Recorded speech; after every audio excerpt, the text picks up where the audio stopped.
સ્વાગત છે। ધ્રાંગધ્રા ખાતે આરટીઓ વિભાગ દ્વારા રાષ્ટ્રીય માર્ગ સલામતી માસ 2025 અંતર્ગત સડક સુરક્ષા જીવન રક્ષા અંતર્ગત સેમિનાર યોજાયો। સમગ્ર ભારત નહીં પણ ગુજરાતમાં પણ છાશવારે અકસ્માતોની ઘટનાઓ સામે આવતી હોય છે। દિન પ્રતિદિન સોશિયલ મીડિયા તેમજ અન્ય મીડિયાઓના માધ્યમથી આપણે આસપાસ તથા રાજ્ય અને જિલ્લા તાલુકામાં બનતી અકસ્માતની ઘટનાઓ જોતા હોઈએ છીએ। ત્યારે ગુજરાત સરકાર દ્વારા Gujarat road safety authority Gandhinagar અને સહાયક પ્રાદેશિક વાહન વ્યવહાર કચેરી સુરેન્દ્રનગર દ્વારા રાષ્ટ્રીય માર્ગ સલામતી માર્ગ 2025 અંતર્ગત ધ્રાંગધ્રાની ખાનગી શાળા ખાતે સડક સુરક્ષા જીવન રક્ષા પરિવહન અંતર્ગત સેમિનાર યોજાયો હતો, જે સેમિનારમાં બહોળી સંખ્યામાં વિદ્યાર્થીઓ ઉપસ્થિત રહ્યા હતા। આ સેમિનારમાં સુરેન્દ્રનગર આરટીઓ વિભાગના અધિકારીઓ દ્વારા વિદ્યાર્થીઓને જરૂરી માર્ગદર્શન આપવામાં આવ્યું। આ ઉપરાંત હાઈવે પર થતા અકસ્માતો સામે કઈ રીતે તકેદારીના પગલાં લેવા ઉપરાંત અકસ્માતોથી કઈ રીતે બચવું તે અંગે જરૂરી માર્ગદર્શન આપવામાં આવ્યું હતું। મારું નામ રાવલ ચારમી ચેતન કુમાર છે। હું ધોરણ 12 કોમર્સ સાધના વિદ્યાલય ધ્રાંગધ્રામાં અભ્યાસ કરું છું। આજે આરટીઓ દ્વારા અમારી શાળામાં વાહન ચલાવતી વખતે ધ્યાનમાં રાખવાની બાબતો વિશે કાર્યક્રમ યોજવામાં આવ્યો હતો। તેના દ્વારા મારી અને મારા પરિવારની સલામતી વિશે તકેદારી રાખવાની બાબતો અમને જણાવવામાં આવી છે, જેમ કે અકસ્માત થયેલ વ્યક્તિને કેવી રીતે હોસ્પિટલ સુધી તરતમાં તરત 1 કલાક એટલે કે ગોલ્ડન હવરમાં પહોંચાડો, તેના લીધે તેના 20% બચવાના ચાન્સીસ વધી જાય છે।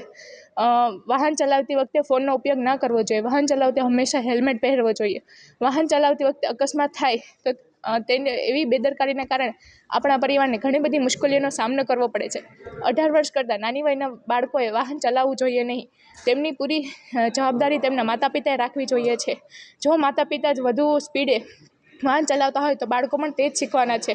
આથી આ કાર્યક્રમ દ્વારા અમને સમજાવવામાં આવ્યું છે કે પોતાનું જીવન કેટલું અમૂલ્ય છે અને વાહન દ્વારા તે કેટલી ઝડપથી ગુમાવી શકાય છે।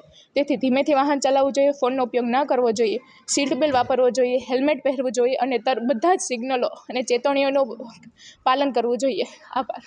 મારું નામ એસબી વઘાસિયા, સહાયક મોટર વાહન નિરીક્ષક સુરેન્દ્રનગરમાં આરટીઓ અધિકારી તરીકે ફરજ બજાવું છું।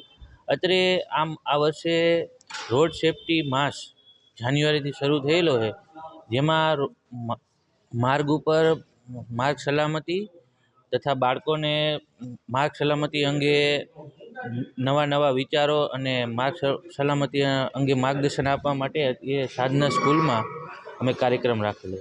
મારું નામ છે મિતેશ ગજ્જર, આરટીઓ સુરેન્દ્રનગર ખાતે સહાયક મોટર વાહન નિરીક્ષક તરીકે ફરજ બજાવું છું।